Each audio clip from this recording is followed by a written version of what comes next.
The Northeast Freight Line stretches like a dark spine through the industrial corridor, and Marcus Reed has learned every inch of it. Over the past 14 years, he's memorized this place. Every rail, every connection, every electrical junction that keeps the trains running safe and on time. The 11 p.m. to 7 a.m. shift doesn't really end anymore. It bleeds into the morning, into the drive home, into that quiet moment he spends standing over his daughter's bed before he finally lets himself sleep. Tonight is a Tuesday in November. The platform is empty except for the sound of wind cutting through the rail yard. Marcus moves with precision, the kind of precision that comes from doing something so many times it becomes meditative. He carries his inspection equipment with him. Multimeter, thermal scanner, flashlight, the tools that keep the trains running, the tools that keep the lights on in other people's lives. While he drives home in the dark, Marcus Reed is 39 years old, and he hasn't done anything impulsive in over a decade. The job is stable, the hours are punishing, the pay is enough.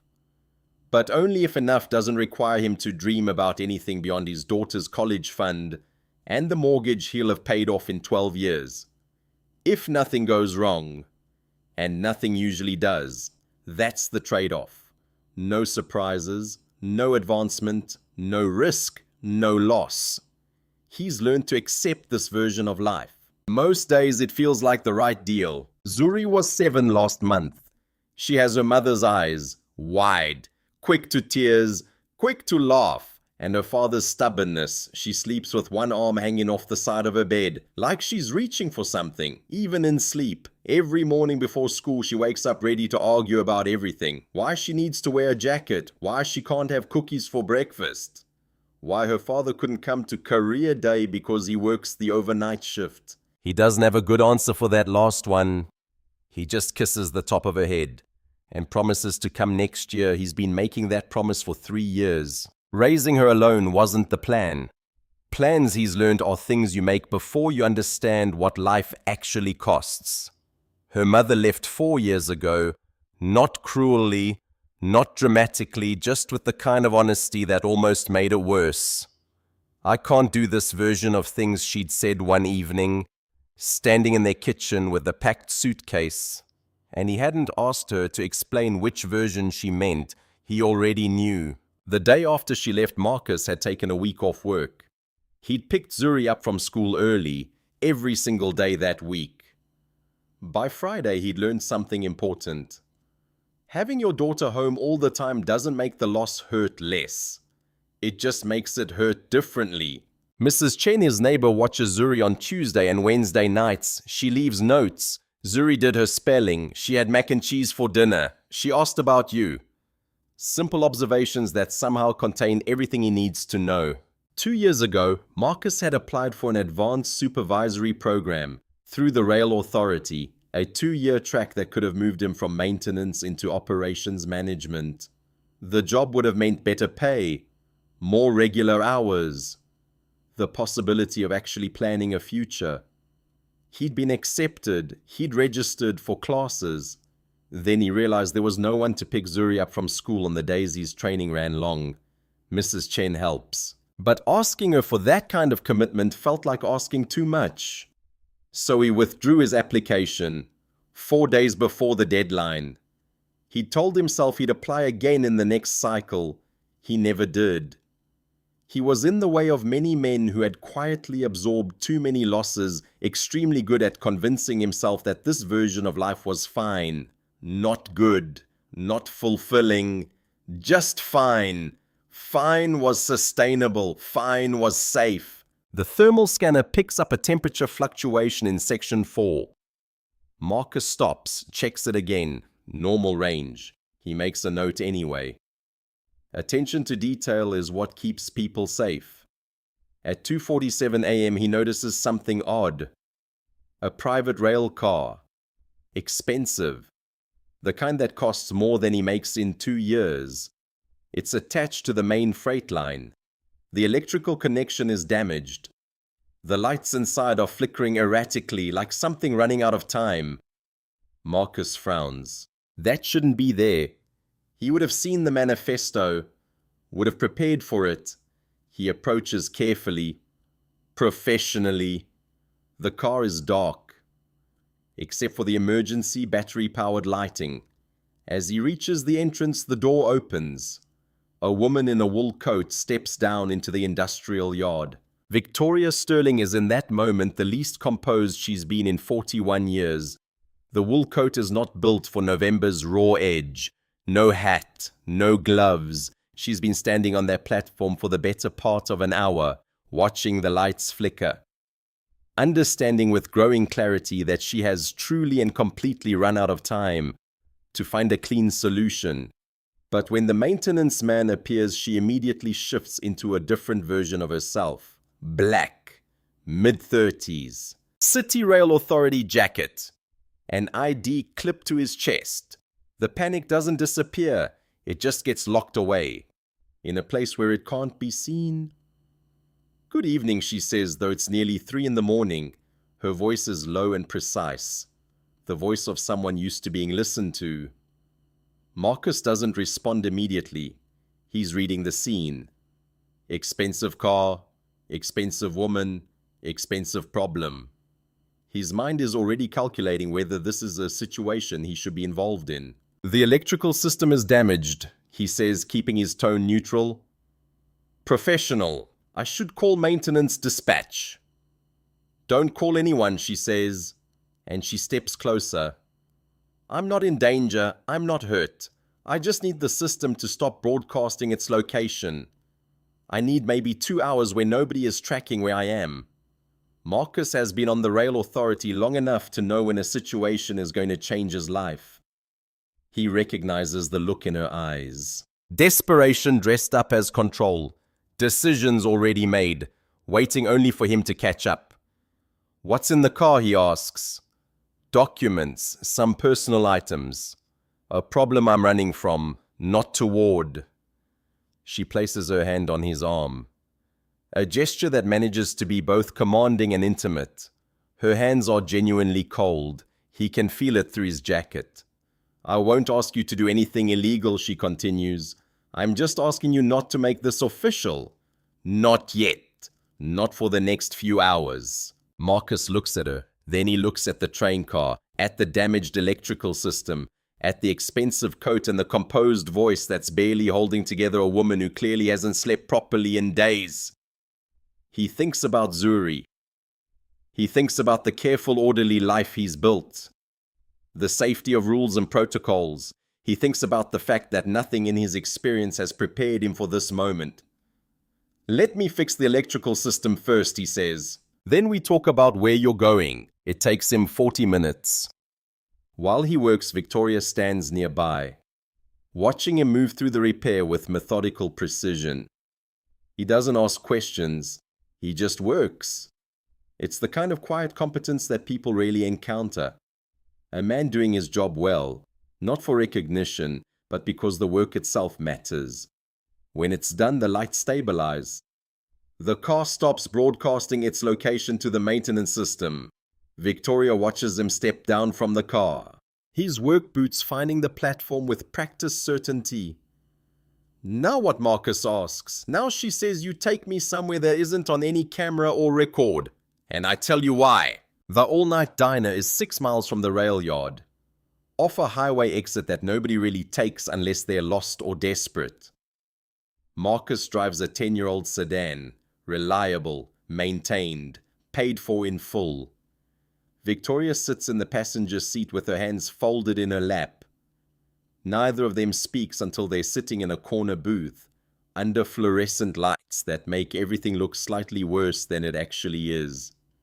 Victoria orders coffee and doesn't touch it. Marcus orders nothing, just sits across from her with his phone face down on the table. A small gesture that tells her he isn't recording this, isn't going to betray whatever she's about to say. "You're not going to ask me who I am," she says after a long silence. "I figured you'd tell me what you wanted me to know." Marcus replies. She studies him. The work jacket, the city ID clipped to his chest, the particular steadiness of someone who has learned not to show when things surprise him. She spent 41 years reading power dynamics in rooms full of people, and there's something about this man that confuses her reading. He has no power in any conventional sense, but he holds himself like someone who doesn't need power to feel secure. "My name is Victoria Sterling," she says. "I'm the CEO of Sterling Capital, a commercial real estate firm. You might have seen the news about a merger we're supposed to sign on Friday morning. $500 million. Marcus's expression doesn't change, but he's heard about it. The city has been buzzing with the news for weeks. Sterling Capital, the Mid-Atlantic's largest development company, being acquired by a national conglomerate. It's the kind of business news that usually doesn't affect people like him. But the city electrical grid is interconnected with the development projects. So he's picked up fragments of information. I need to tell you something that nobody else knows," Victoria continues. And her voice becomes even quieter. "If I sign that merger on Friday morning, 200 families lose their homes. Not because the project fails, because it succeeds exactly the way the people behind it planned." Marcus turns his coffee cup once in his hands. He grew up 3 blocks from the Mill Street corridor. One of those neighborhoods where people have lived for decades, where the laundromats and corner churches and families he knew his entire childhood have slowly disappeared. He watched it happen when he was 19, watched the neighborhood get redeveloped inside 2 years, watched new condominiums go up at prices designed specifically to exclude everyone who had been there before. The city called it development. The people it happened to called it something else. "Who's behind it?" he asks. "My cousin Victoria says. Grant Sterling. He's been restructuring the board for 14 months, collecting proxies, putting people in positions where they vote his way. Regardless of what they claim publicly, the merger structure makes it look like growth. What it actually is a rezoning play. The neighborhoods get reclassified as mixed commercial zones, and the protection that's kept people's rent stable goes away." She pulls out a tablet, shows him documents, the trust structure, board minutes, emails where Grant discusses the rezoning timeline with surgical precision. She shows him the infrastructure amendment. 6 pages deep in a document nobody reads, where the important information is buried in language designed to discourage attention. "My father built this company," Victoria says. "Over 30 years. He died 18 months ago. In his will, he left me the company with a specific condition. I had to maintain controlling interest for at least 5 years before any sale could be finalized. He knew Grant would try. He didn't anticipate how efficiently Grant would work." Marcus leans back in the booth. The shape of it is becoming clear. "What do you need?" he asks.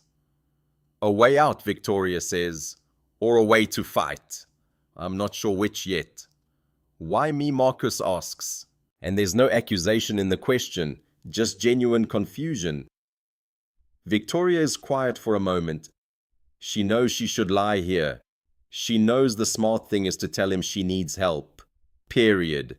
But she's been trained by decades of boardroom negotiations to recognize when the truth is more powerful than a careful story. "Because you're steady," she says finally. "And because I need someone who doesn't have anything to lose." Marcus absorbs this. He considers what it means that a CEO worth hundreds of millions of dollars is sitting across from him in a diner at 3 in the morning, admitting that she can't trust the people in her own world. "I have something to lose," he says quietly. "I have a 7-year-old daughter at home. But I understand what you mean." There's a moment where something shifts between them. The moment when Victoria realizes this man sees her as something other than a problem to be solved. And Marcus realizes that the composed woman across from him is genuinely terrified. Beneath the control, his phone lights up with a financial news alert. One he'd set months ago because Sterling Capital's contracts connected to the city electrical grid he maintains. He sees her face on the screen, learns her full name, understands that he's just helped the CEO of a $500 million company escape her own life. "How long have you known?" she asks. "Since the diner. And you're still here." "You haven't given me a reason to leave yet," he says. She nods slowly. And there's something almost fragile about the gesture. She looks back at the coffee she hasn't touched, then back at him. "My father left a note," she says, "about the merger. One sentence. This is not what we built this for." He was right. I know he was right, but if I refuse to sign, my cousin has a plan in place. He'll use a clause in my father's trust. Something inserted at the last minute, hidden in revisions nobody reread, to trigger a competency review. He'll frame my refusal as erratic behavior. He'll leak stories to journalists about me being emotionally unstable. The review will take months. While I'm fighting it in court, he'll let Stratton walk from the deal. The company will be in turmoil. And he'll position himself as the stabilizing alternative. I'll lose the company my father built. I'll lose my credibility. I'll lose everything. She pauses. Unless I find something that makes it impossible for him to move forward. Unless I find leverage. Marcus understands now, not why she chose him, but why she thinks she needs him. "You need corroboration," he says. "Something from outside the company, something that touches the project from a different angle. Something that can't be attributed to a CEO protecting her own position." "Yes," Victoria says. Marcus calls home at 4:17 a.m., knowing it will worry Mrs. Chen, knowing she'll answer alert and worried, knowing she's the kind of neighbor who takes that kind of thing seriously. "It's me," he says. "I'm going to need you to keep Dury tomorrow through evening, maybe longer. There's a situation at work." Mrs. Chen doesn't ask questions immediately. She asks the questions that matter. "Are you safe? Is this legal? Do you need help?" He answers yes to the first, yes to the second, and no to the third. She tells him Zuri is sleeping, that she'll keep her as long as needed, that he should be careful. When he hangs up, Victoria's looking at him with an expression he can't quite read. He realizes she heard enough of the conversation to understand what he was doing. He was securing his daughter before he committed to whatever comes next. "I have a daughter," he says, though she already knows this. 7 years old. Her name is Zuri. Her mother and I aren't together anymore. Haven't been for 4 years. Victoria doesn't respond immediately. Marcus watches something flicker across her expression. Calculation, yes. But something underneath it. Something that looks almost like guilt. "She's asleep now," Marcus continues. "She's with my neighbor, Mrs. Chen. She'll be safe there. But if what you're telling me is true, if this situation escalates, it could affect her, her life, her stability, the way people perceive her father. I need you to understand that I'm making a choice, knowing that cost." Victoria sets down the coffee cup she hasn't touched. Her hands are steadier now, but there's something else in her face, a kind of recognition, maybe, or the acknowledgement of what it costs for an ordinary man to help an extraordinary problem. "I know," she says quietly, "and I'm sorry that I'm putting him in that position. It's the first time she's apologized. It's the first time she's acknowledged that there's something beyond the transaction happening here." They sit there for a while, neither speaking. Marcus thinks about Zuri waking up in Mrs. Chen's guest room. About the moment she realized her father wasn't coming home. He thinks about all the times he's told himself that his careful, orderly life was enough. And he realizes that sitting across from this woman, he's made a choice that will unravel whatever careful structure he's built. He's not angry about it, just aware. Tell me everything, he says. They move to Marcus's apartment, a small one-bedroom where he'd converted the living room into a second sleeping space for Zuri. The apartment is clean, in the way that single fathers keep their spaces, when they've accepted that there's no one to impress but their daughters. Books on the shelves, Zuri's school projects taped to the refrigerator. Photographs on the mantle that chronicle his entire adult life in images. Victoria sits at the kitchen table, while Marcus sets up his laptop. The city issued one. Slow and ancient, the kind of equipment the rail authority provides to maintenance staff who aren't expected to need sophisticated computing power. She spreads documents across the table. Board minutes, financial statements, proxy agreements, corporate structures laid out in the visual language of power. She walks him through it with precision, the precision of someone who has spent her entire life translating complex financial information for people who need to understand it quickly. The board has 7 independent members, 3 of them now vote with Grant. Regardless of what they say in public, she shows him how. Money moved through shell companies in Delaware, contracts awarded to consulting firms that produce nothing, consulting fees that are really bribes. It's not subtle, Victoria says, pointing to a line item. Once you know what you're looking for. But if you don't know what you're looking for, it looks like normal business activity.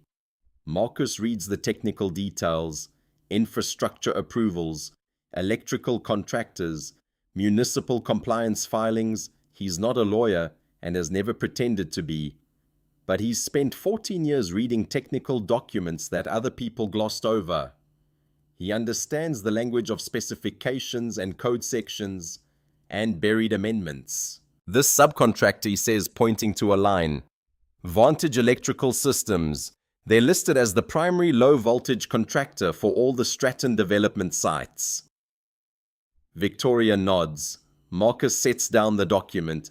He stands up and walks to the window, looks out at the city, then turns back to face her. 8 months ago, he says, I filed an incident report on a Vantage crew working a municipal retrofit in the Mill Street sector.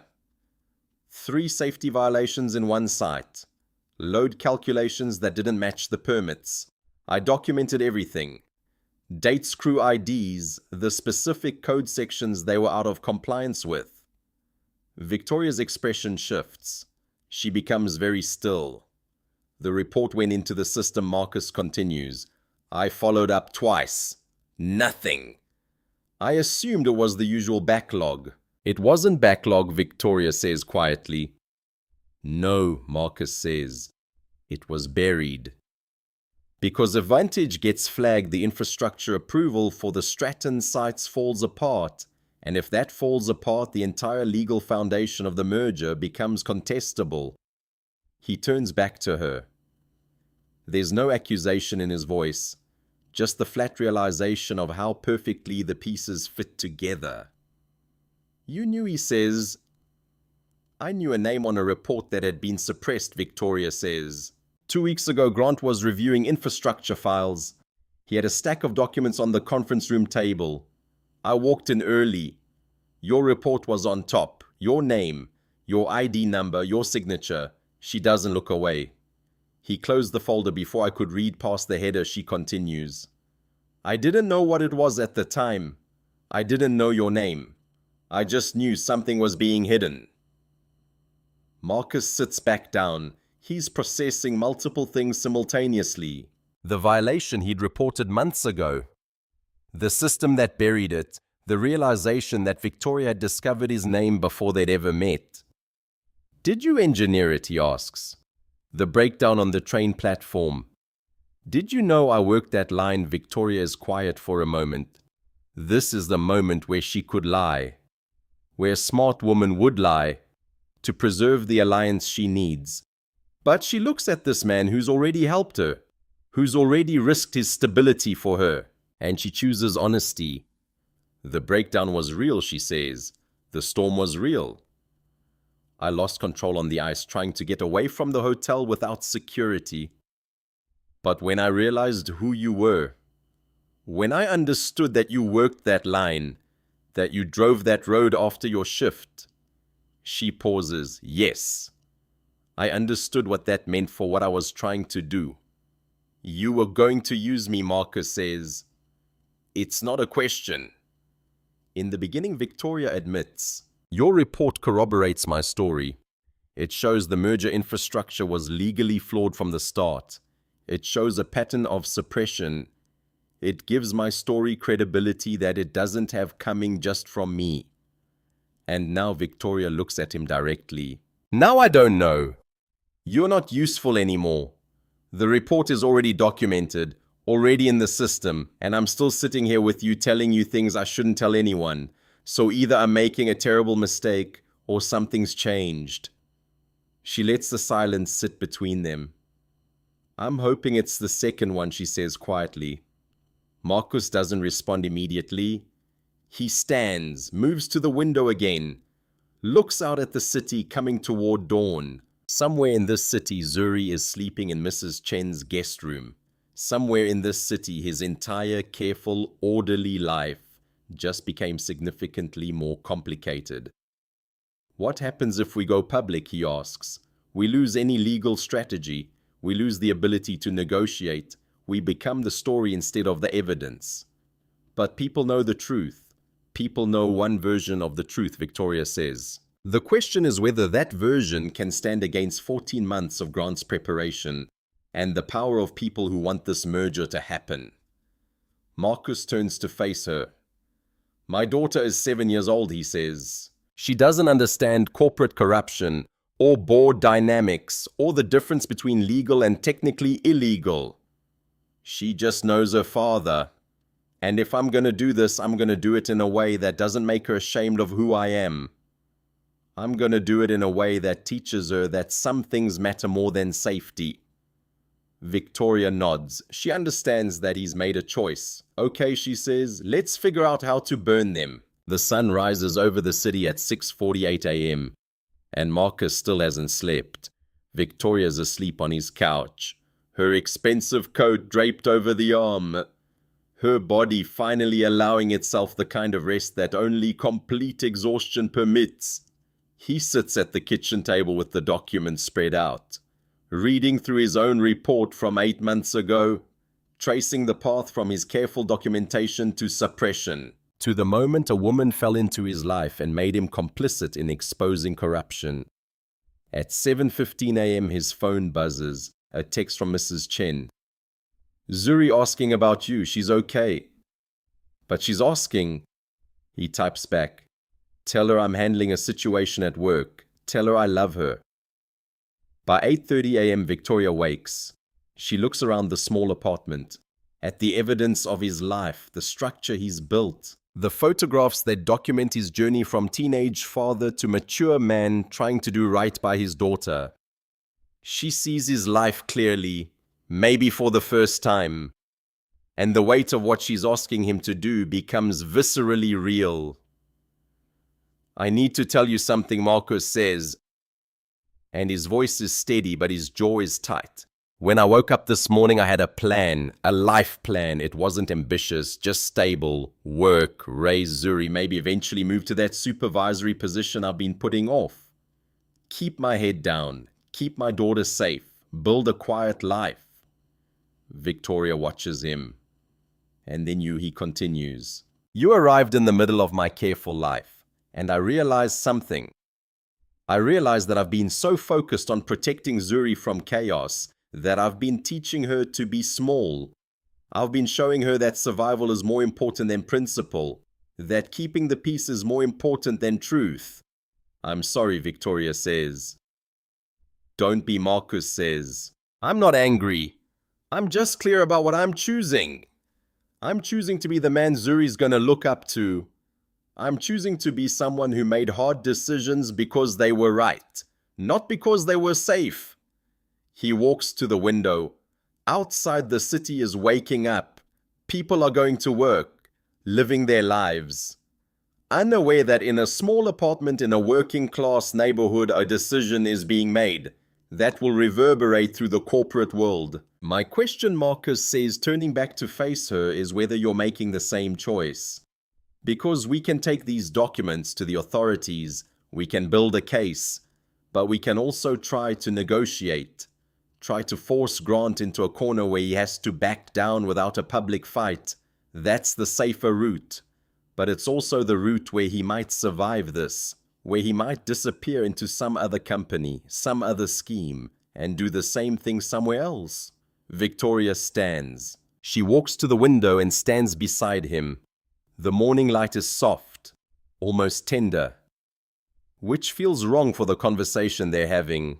I've spent my entire life, Victoria says, trying to be smart enough, careful enough, perfect enough to protect my position. My father used to say that in business you win by being 3 steps ahead of everyone else.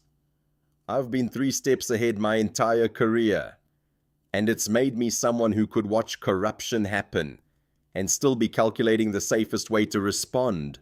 She looks at him. I'm tired of being smart about the wrong things, she says. So no, we don't negotiate. We go public. We make it impossible for him to hide, and we accept whatever comes from that. Marcus nods. It's 9:15 a.m. on a Wednesday morning, and they've just made a choice that will reshape both their lives. Okay, he says, let's call the authorities. Marcus picks up Zuri from Mrs. Chen's apartment that afternoon, and he can see immediately that she knows something is wrong. She's quiet in the car, in a way she never is. Not the peaceful quiet of a content child, but the careful quiet of someone trying to manage something beyond her understanding. Hey, Bug, Marcus says, glancing at her in the rearview mirror. How was your night? Mrs. Chen was worried, Zuri says, not directly answering his question. She kept checking her phone. She was talking to someone on the phone, and her voice sounded scared. Marcus's hands tighten on the steering wheel.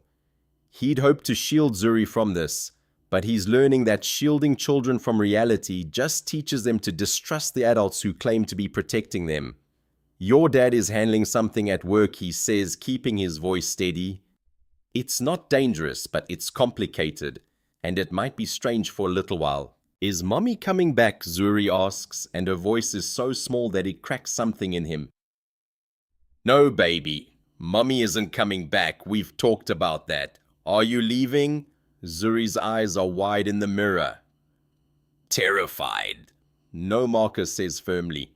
I'm not leaving. I'm right here, and I'm not going anywhere. But Zuri isn't reassured, because she's smart enough to recognize when her father is being partial with the truth. She knows he said, I'm not leaving. Nothing is going to change. That evening, after Zuri is asleep, Marcus sits on the edge of her bed and watches her sleep with one arm hanging off the side, reaching for something even in unconsciousness. He thinks about the promise he made, that he's not going to let anyone disappear. He thinks about what that promise might cost. He pulls out his phone and calls Victoria. She knows something's wrong, he says. Not the details, but she knows. I'm sorry, Victoria says, and he can hear the exhaustion in her voice. Don't apologize, Marcus says. Just be ready for what comes next. By Thursday morning, the narrative is shifting. Grant has moved faster than Victoria anticipated. He's called an emergency board session for 8 a.m. Not Wednesday, not Friday, but Thursday, which gives him the element of surprise and eliminates the possibility of Victoria organizing a counter-strategy. The financial journalists who received Grant's carefully crafted leak have published their stories in the business sections. Sterling Capital's CEO under scrutiny for erratic leadership. Questions mount about executive stability at billion-dollar firm. The articles are written with careful neutrality. That implies guilt while maintaining plausible deniability about their sourcing. Marcus experiences this unfolding through Victoria's phone, through the stream of messages from board members and attorneys, and people whose names he doesn't know. He watches her carefully composed exterior begin to fracture under the weight of a machine that's designed to crush people who aren't prepared for it. He watches, in other words, what it means to be powerful in a world that doesn't care about your power once it's decided you're a liability. They're going to vote to trigger the competency review, Victoria says, and her voice is hollow with the realization of it. Grant's already turned 3 more members. He has them all now, or almost all. Then we don't wait, Marcus says. Victoria looks at him. What do you mean? I mean, we don't wait for Friday. I mean, we go public today. We give them the documents, the report, everything. We make it impossible for them to vote on anything, except how to cooperate with the investigation. That means no negotiation, Victoria says. That means no possibility of a clean transition or a dignified exit. That means burn it all down. Yes, Marcus says. Victoria is quiet. She walks to the window of the hotel room where she's been hiding, looks out at the city that is currently processing the narrative that she is unstable, unfit, unworthy of the power she holds. Okay, she says, let's burn it down. The city's Transportation and Infrastructure Committee holds hearings every other Tuesday. It's the kind of government proceeding that usually draws zero public attention. Regulations about rail safety, discussions of budget allocations, the kind of institutional machinery that keeps the city functioning without anyone thinking about it. Marcus walks into that hearing room on a Thursday morning as a private citizen with evidence of suppression, and he transforms the machinery into a story. He's not eloquent, he doesn't try to be, he just stands at the microphone and tells the truth. Methodically, with the kind of technical precision that comes from 14 years of maintaining infrastructure that matters. He details the report he filed, the safety violations he documented, the follow-up he did. The moment he realized his report had been suppressed, he provides dates, crew identification numbers, the specific code sections that were violated, the communication where officials acknowledge receipt of his report and then did nothing with it. By the time he finishes, the room is completely still. The journalists who came expecting to cover a routine hearing are suddenly covering a story about corporate corruption, suppressed evidence, and a merger with a fractured legal foundation. The story breaks before noon. By 1 p.m., Sterling Capital's stock price begins to drop. By 3 p.m., the board has issued a statement suspending the merger, pending investigation. By 5 p.m., Grant Sterling has lawyered up and vanished from public view. Victoria watches it unfold from a coffee shop 3 miles from Sterling Capital's headquarters. She's wearing sunglasses indoors and a hoodie, the uniform of someone hiding in plain sight. When the merger suspension is announced, she removes the sunglasses and looks at Marcus with an expression he's never seen on her face before. It's something like relief. It's also something like loss. We did it, she says. But her voice doesn't sound victorious. Not yet, Marcus says. Now comes the investigation. By Friday morning, Marcus is called into his supervisor's office at the rail authority. The supervisor is a man named Tom. He's been in the job for 15 years and has learned to navigate departmental politics with careful neutrality. That keeps you employed but never promoted. You testified yesterday, Tom says. It's not a question. I did, Marcus confirms. Without notifying your supervisor or your union representative. I notified my union representative 2 hours before I testified, Marcus says, because he's smart enough to protect himself from the basic angles. I have the email confirmation. Tom nods slowly. The department is going to have to investigate. Not because you did anything wrong, but because the higher-ups need to be able to say we investigated. It's going to be uncomfortable. I understand, Marcus says. You did the right thing, Tom continues. And there's something almost soft in his voice now.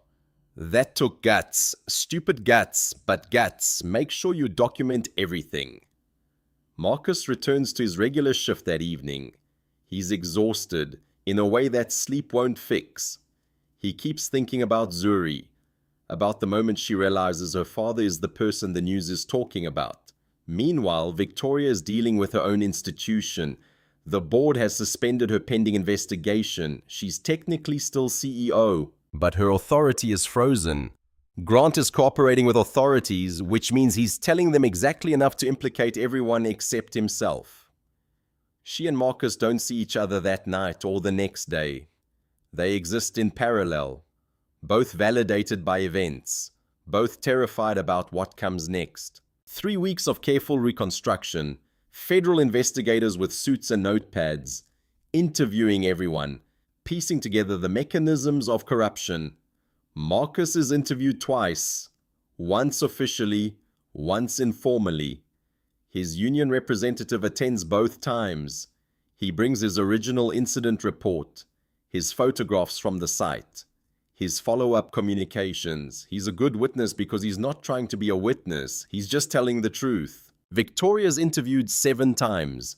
She cooperates completely, provides every document, every email, every conversation that's relevant. She's been advised by her attorney that cooperation is her best defense. She follows that advice meticulously. By late December, the investigation reaches its conclusion. Grant Sterling faces charges related to securities fraud, corruption, and conspiracy. 3 board members face lesser charges. Vantage Electrical Systems is under investigation by the Federal Contractors Office. The Sterling Capital Board issues a statement supporting Victoria's reinstatement as CEO. The merger is officially dead. Sterling Capital will remain independent, will remain committed to its founding principles, will undergo significant restructuring. On the day the announcement is made, Victoria shows up at the rail yard, where Marcus works. She's dressed differently than he's seen her before. No suit, just regular clothes. Her hair down instead of pulled back into its CEO armor. She looks younger maybe, or just more human. I wanted to tell you myself, she says, before the news releases it officially. The board voted to bring in new leadership at Sterling Capital. I'm stepping back as CEO. I'm going to maintain my position as chair, but I'm bringing in a professional management team. Marcus absorbs this. It's a massive decision. It's also he recognizes her version of the sacrifice he made. Why, he asks, because I realize something Victoria says. I realize that I've been so focused on protecting my position that I've been protecting the wrong things. The company is important, but it's not as important as the kind of person I want to be. And I couldn't be that person and keep running Sterling Capital the way I've been running it. She looks at him. I want to try something different, she says. I don't know what it looks like yet, but I want to try. Christmas comes, and Marcus thinks they're going to make it through without a second catastrophe. He's naive about this, as it turns out. James Patterson calls Victoria on December 26th. He's her ex-husband from a 7-year marriage that ended 8 years ago. He's a lawyer. Corporate, profitable, well-connected. He's also, as it turns out, someone who's been monitoring the news about Sterling Capital and Victoria's name with considerable interest. The property settlement from their divorce was never quite finalized.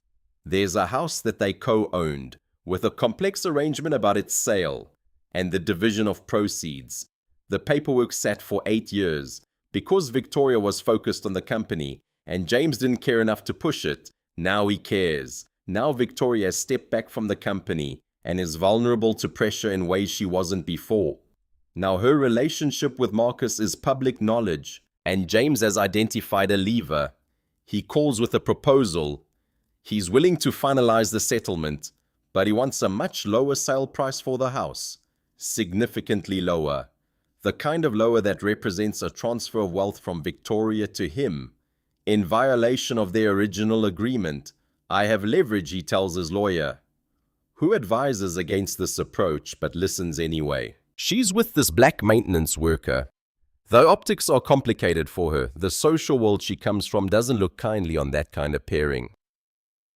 I can make this very public and very painful.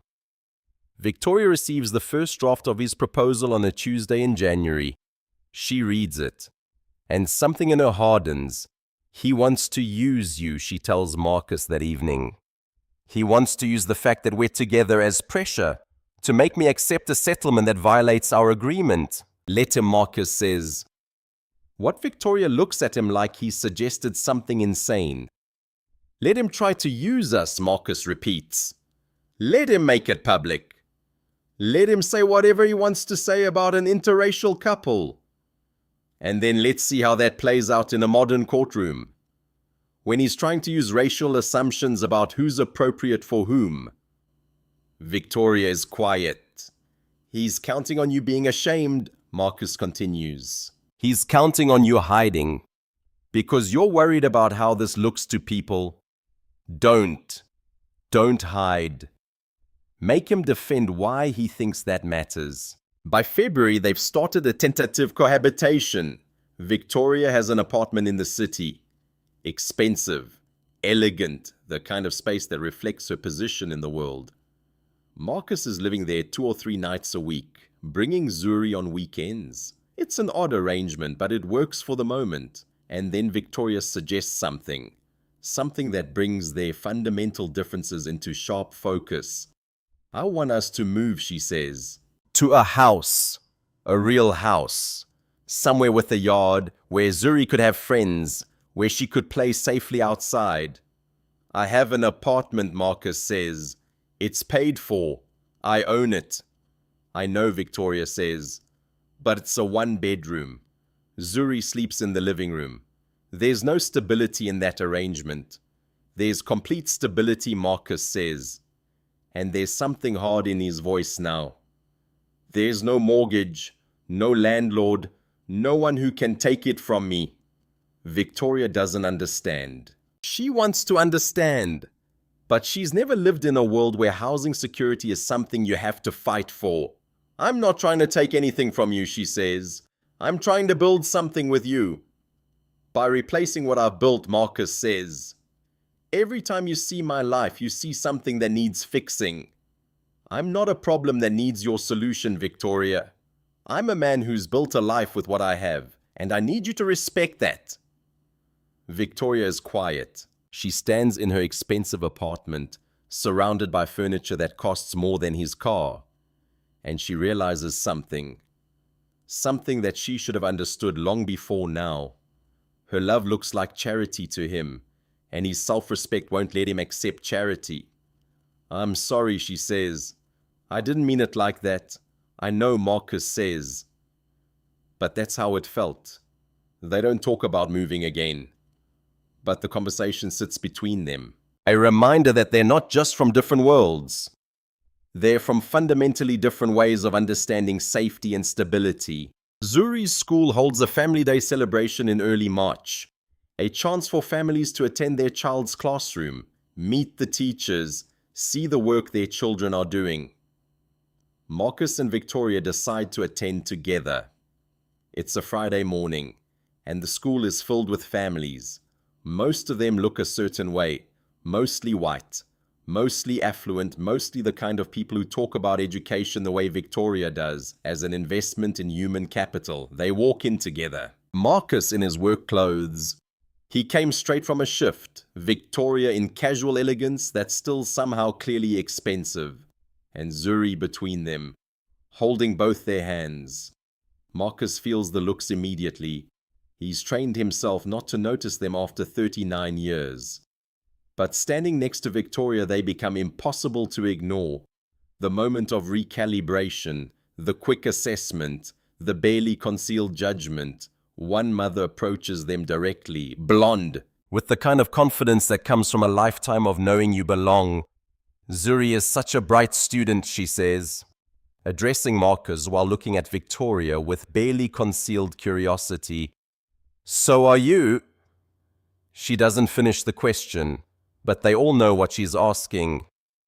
Zuri grips both their hands a little tighter.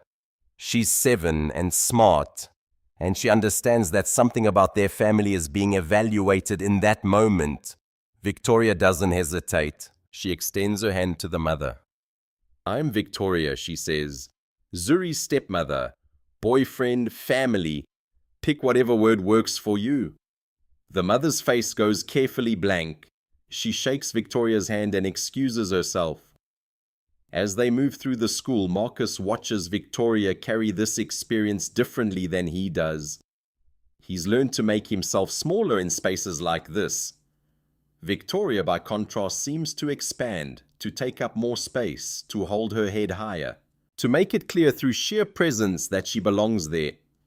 and that anyone who disagrees can manage their own discomfort.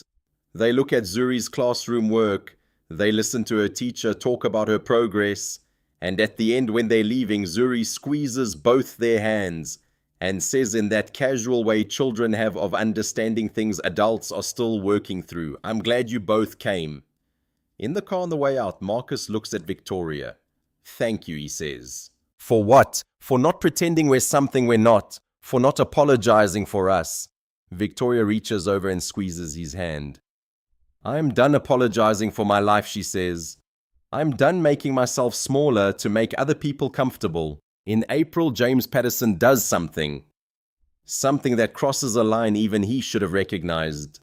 He files for custody of Zuri. The claim is baseless. Marcus is her biological father, her primary caregiver, a man with stable employment and a clean record. James has no legal standing whatsoever. But the claim exists, which means lawyers have to respond to it, which means court dates and documentation, and the kind of institutional machinery that grinds forward regardless of merit. Marcus's union provides him with a lawyer through his benefits.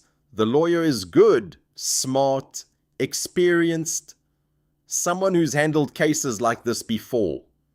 But the first hearing is in front of a judge who's been on the bench for 23 years, in a system that still carries assumptions about what makes a stable family environment. The judge hears arguments about Zuri's living situation, about Marcus's job stability, about the fact that he's just been involved in high-profile legal proceedings. James's lawyer is good. He plants seeds of doubt without saying anything directly racist or obviously prejudicial. Marcus sits in that courtroom and experiences for the first time in his life the profound vulnerability of someone whose child is being used as leverage in someone else's game. Victoria is there with him. She sits in the back row. She doesn't speak. But her presence means something. It means that someone with power is standing next to him. The judge rules after 40 minutes of deliberation that the custody claim has no merit. James is ordered to withdraw the suit and to stop pursuing this course of action. The judge also issues a warning. Any further frivolous claims will result in sanctions. Marcus and Victoria walk out of the courthouse, and Marcus is shaking with an anger and relief he can't quite separate. "I want you to understand something," he says to Victoria as they reach the car. "That was always going to happen because you were there. If I'd been alone, the outcome might have been different. We're only equal in this system when we have someone with power standing next to us. That's the reality of it." Victoria nods. She understands. "That's why we're not going to stop being next to each other," she says. It's a Tuesday evening in May, and they're cooking dinner together in Victoria's apartment. Zuri is sitting at the kitchen counter, with homework spread out in front of her. She's occasionally asking questions about math problems. Marcus is chopping vegetables. Victoria is working on sauce. It's the kind of ordinary domestic scene that used to feel impossible to him. Zuri finishes her math, puts the pencil down, and just watches them for a while. She's always been an observer. That one. She watches how people move together, how they talk, what the silences between them mean. "Dad," she says finally. Marcus looks up. He's learned to read Zuri's tone, and this one carries weight. "Yeah, baby, is Victoria going to stay?" Zuri's voice is smaller than usual, or is she going to leave like Mummy? The kitchen goes very quiet. Even Victoria stops moving. Marcus sets down his knife and walks over to Zuri. He crouches down so they're at eye level, and he takes her small hands in his large ones. "That's a really big question," he says carefully. "And I want to give you an honest answer. I can't promise that nothing hard will ever happen. I can't promise that Victoria and I won't disagree sometimes, or that life won't get complicated. People do disagree, and life does get complicated. That's just what being alive looks like." Zuri watches him with her mother's eyes, wide and serious. But Marcus continues, "I can promise you something else. I can promise that Victoria is choosing to be here. Not because she has to, Not because she's stuck, not because it's convenient. She's choosing to be here every single day. And people who choose, who keep choosing even when it gets hard, those are the people who stay. He looks over at Victoria. Isn't that right? Victoria comes around the counter and crouches down beside them. She doesn't make any grand promises. She just speaks the truth as clearly as she can. I'm not replacing your other mother, she says to Zuri.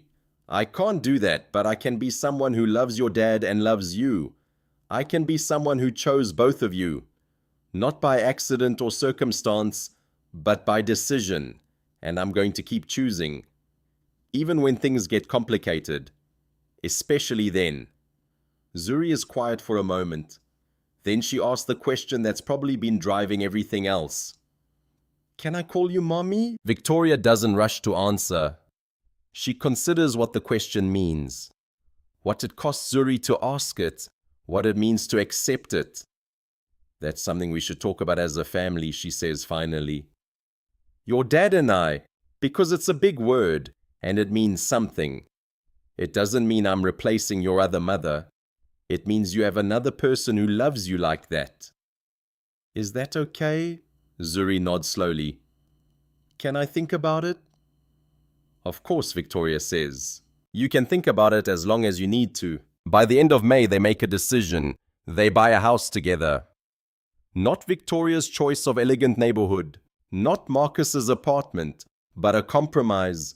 A place in a neighborhood that's changing, that has good schools and enough space, and doesn't represent either of their worlds, as much as it represents a shared one. The house hunt becomes a project that all three of them participate in.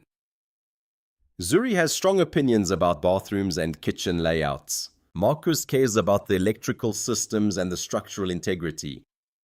Victoria looks at potential and development. They find a place that everyone can agree on, which turns out to be more difficult than anyone anticipated. Marcus negotiates the timing of his shift work with his supervisor. He takes the supervisory position he'd been offered years ago. It comes with better pay, more regular hours, and the possibility of actually being home for dinner on most nights. Victoria continues stepping back from daily operations at Sterling Capital, building a new role around community development initiatives. Zuri starts second grade at her new school in August. She brings home her class picture, and Marcus is struck by how happy she looks. Not the careful happiness of a child managing difficult circumstances, but genuine joy. One evening they're all in the kitchen together, and Zuri asks the question again, more casually this time. Can I call you mommy? Victoria sets down the spoon she's holding and looks at Zuri directly. Yes, she says. If you want to, if that feels right to you. Zuri thinks about it for approximately 10 seconds, which is probably the longest she's thought about anything in her 7-year-old life. Okay, she says, you're mommy. It's not dramatic, it's not magical, it's just a moment where a family forms itself into a shape it can live inside. Zuri's school holds a spring art exhibition in late April, the anniversary of Family Day. Come full circle. The gymnasium is decorated with student artwork. Parents wander through with cups of punch and small paper plates of cookies. Teachers chat with families. It's the kind of ordinary school event that happens at thousands of schools across the country every year. Zuri leads them to her display board. There are watercolor paintings, trees, buildings, abstract patterns that probably represent her understanding of the world. There are pencil drawings of her classroom, and in the center there's a new painting, a house under a deep blue sky, with 3 figures holding hands in front of it. One of Zuri's classmates stops beside them. Who are they? She asks, pointing to the 3 figures. Neither Marcus nor Victoria answers for her. They step back slightly, giving Zuri space to claim her own story. Zuri looks up at them. At Marcus in his work clothes, at Victoria in casual elegance, and then she looks back at her drawing. That's my family, she says. with the kind of simple certainty that only a child can muster. Her classmate nods like this is a completely normal answer. "Cool," she says, and wanders off toward the cookie table. Marcus and Victoria exchange a look over Zuri's head.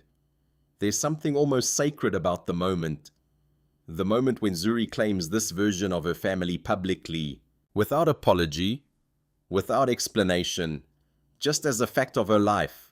"I like the shoes," Victoria says, pointing to the figures in the drawing. "They're still dramatic." Zuri grins. "They're supposed to be. Everyone should have dramatic shoes." Marcus reaches down and takes both their hands.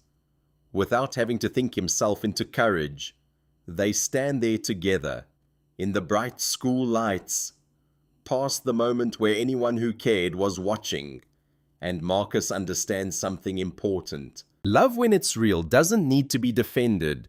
It just needs to be lived. By September, 14 months after Marcus pulled Victoria's car onto the rail yard platform, the investigation reaches its conclusion. Grant Sterling is convicted on charges of securities fraud and conspiracy. He faces 7 years in federal prison, with possibility of parole after 5. The conviction isn't as clean as Victoria would have wanted, but it's justice nonetheless.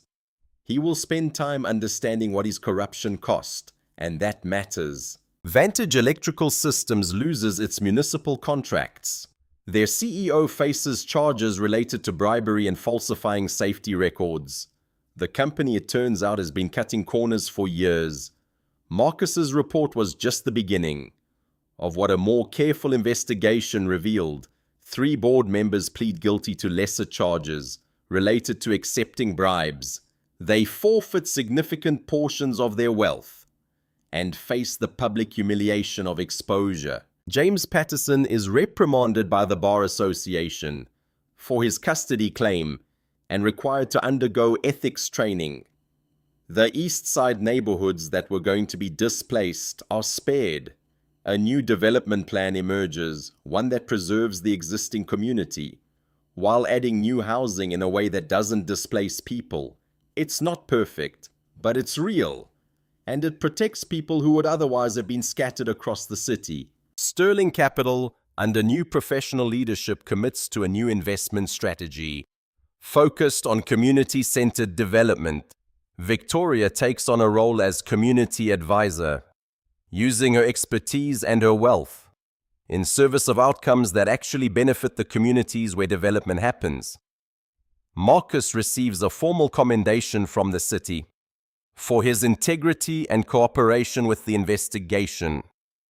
His incident report becomes part of infrastructure policy discussions, a case study in why safety violations matter, and why systems that suppress safety reports destroy the mechanisms that protect people. It's a Saturday in June, exactly 1 year and 8 months after the night on the rail platform. Marcus and Victoria stand in the backyard of their house, the compromise house, in the changing neighborhood, watching Zuri run in circles with a group of second-grade friends. She's wearing a dress with dramatic shoes, just like she always does, and she's laughing, with the unself-conscious joy of a child who feels genuinely safe. Victoria has her hand in Marcus's, and he's thinking about how different this moment is from the diner table that felt like the beginning of everything. This is what the middle of everything looks like, not the climax or the resolution, but the actual living, the cooking dinner together, the homework help, the ordinary way they've become a family. She asked me yesterday if she could call me mommy at school, Victoria says, watching Zuri play. I asked her if that felt right to her, and she said it did. She's been calling me mom at home for months now, but she wanted to make sure it was okay to do it at school too. What did you tell her? Marcus asks. I told her it was more than okay, Victoria says. I told her that she gets to decide who her family is and how she claims it, that nobody else gets a vote in that. They stand there in comfortable silence. In the distance, sirens wail, the city going about its business, unaware of the 3 people standing in a backyard, Unaware of the fight it took to get here, I was thinking Victoria says about that moment in the diner. When I told you about the merger, you could have told me no. You could have driven me somewhere else and called the authorities instead of helping me. I know Marcus says. Why didn't you? Marcus thinks about this. He thinks about the moment he saw her standing beside that train car, about the decision that felt less like a choice and more like inevitability.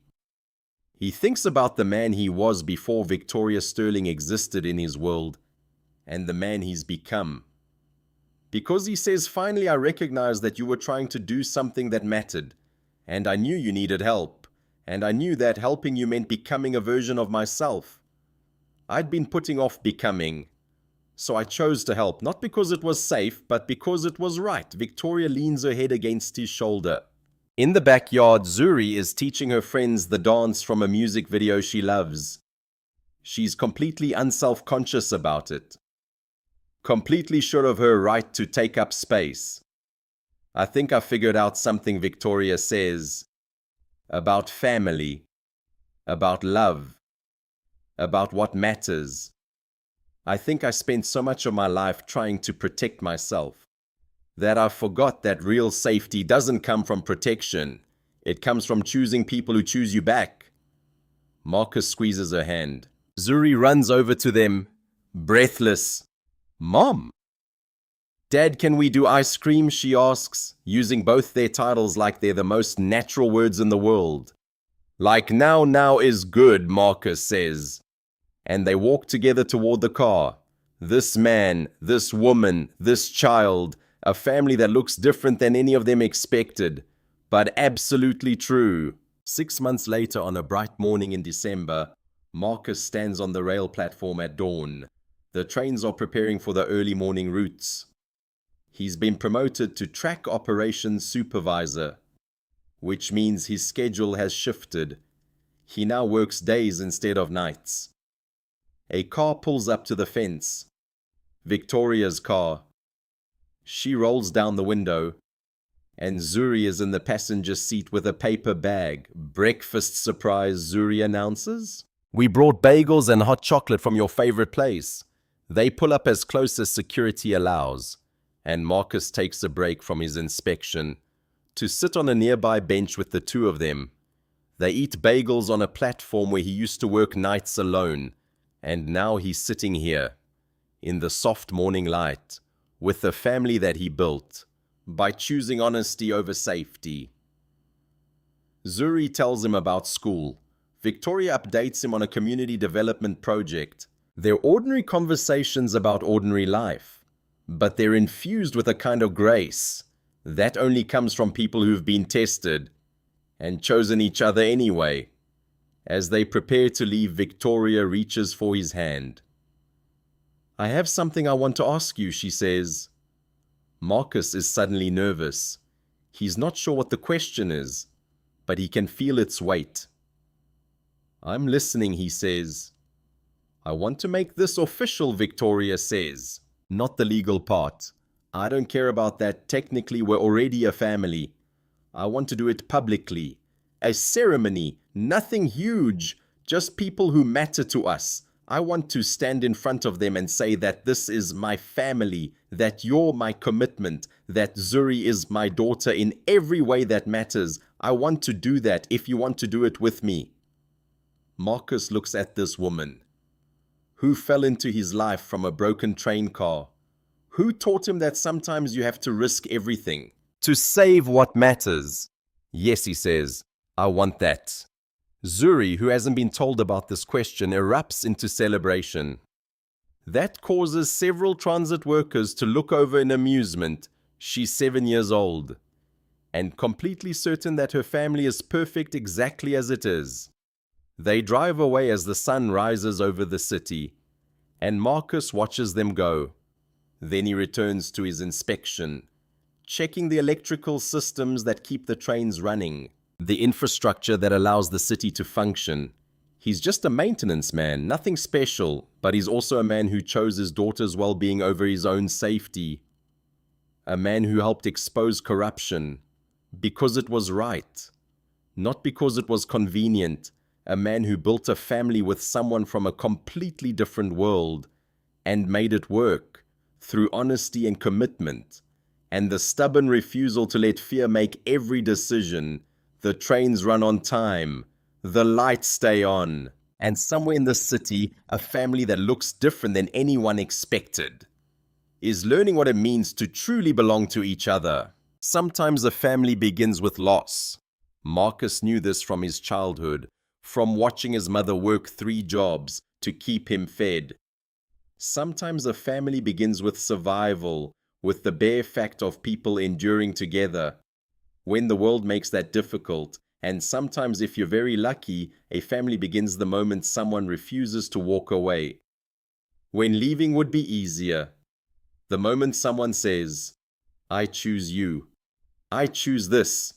I choose to be here despite the cost." That's what Victoria did. That's what Marcus recognized in her, even when she was still trying to hide it beneath composure and strategy. That's what they both discovered together. That love isn't something that happens to you. It's something you do over and over, in small choices and large ones, in the willingness to be vulnerable with another person and accept their vulnerability in return. If this story stayed with you, if the choice to stand for what matters, despite personal risk, resonates with you, then subscribe to our channel for more stories about grace, second chances, and the quiet courage it takes to love well.